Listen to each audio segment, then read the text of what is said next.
আন্তর্জাতিক ক্রীড়া অঙ্গনে ফেয়ার প্লে বা ন্যায্য প্রতিযোগিতার দাবি করা হলেও ইতিহাস ও বর্তমান বাস্তবতা বলছে খেলাধুলা ও রাজনীতি শুরু থেকেই একে অপরের সঙ্গে জড়িয়ে আছে।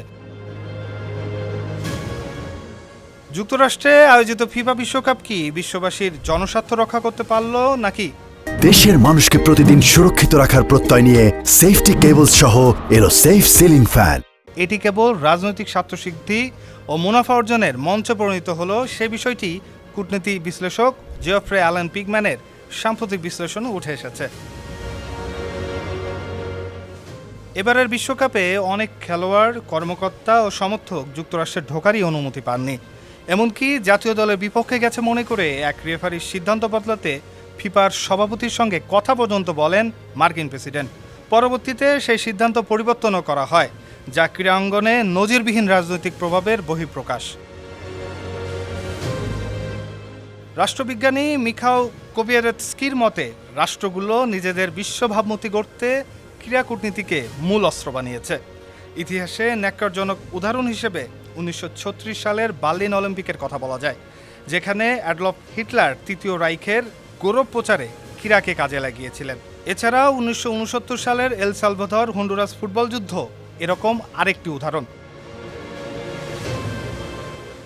বিশ্বকাপের মতো বৃহত্তম বাণিজ্যিক আয়োজন যেখানে বিপুল অর্থ ও বৈশ্বিক দর্শকের আকর্ষণ তৈরি করে, সেখানে সরকারগুলো জনকূটনীতিকে প্রায়শই নিজেদের উদ্দেশ্য হাসিল ও আসল তথ্য আড়াল করার জন্য প্রচারণার হাতিয়ার হিসেবে ব্যবহার করে। ফলে খেলার মূল চেতনা ক্ষতিগ্রস্ত হচ্ছে।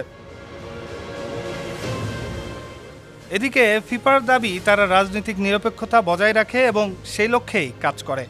বিশ্বকাপ আয়োজনের জন্য ফিফার নীতিমালায় বলা হয়েছে, অংশগ্রহণকারী সব দেশের খেলোয়াড়, দলের কর্মকর্তা ও দর্শকদের আয়োজক দেশ ও খেলার ভেন্যুতে অবাধ ও বৈষম্যহীন প্রবেশাধিকার নিশ্চিত করতে হবে।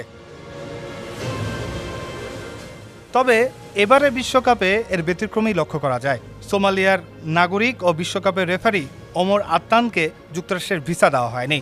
ইরানের জাতীয় ফুটবল দলও টুর্নামেন্টে যোগ দিতে নির্ধারিত সময়ের মাত্র 10 দিন আগে ভিসা পায়।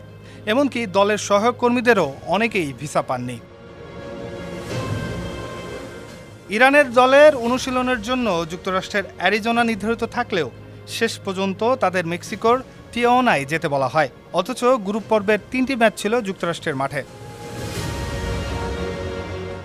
এছাড়াও ইরাক ও সুইজারল্যান্ডের ফুটবল দলকে যুক্তরাষ্ট্রের সীমান্তে ঘণ্টার পর ঘণ্টা আটকে রাখা হয়। ইরাক দলের এক আলোকচিত্রীকে প্রবেশের অনুমতিও দেওয়া হয়নি।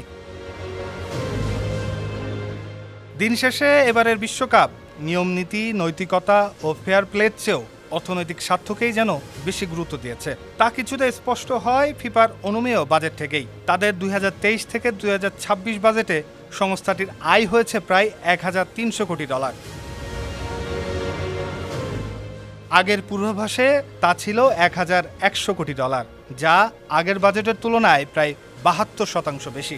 2026 সালের ফিফা বিশ্বকাপ দেখিয়ে দিয়েছে আন্তর্জাতিক ক্রীড়া কেবলই খেলার মাঠে সীমাবদ্ধ নয়, বরং নানা ধরনের কূটনীতির সঙ্গে গভীরভাবে জড়িয়ে আছে। ডেস্ক রিপোর্ট, সমকাল।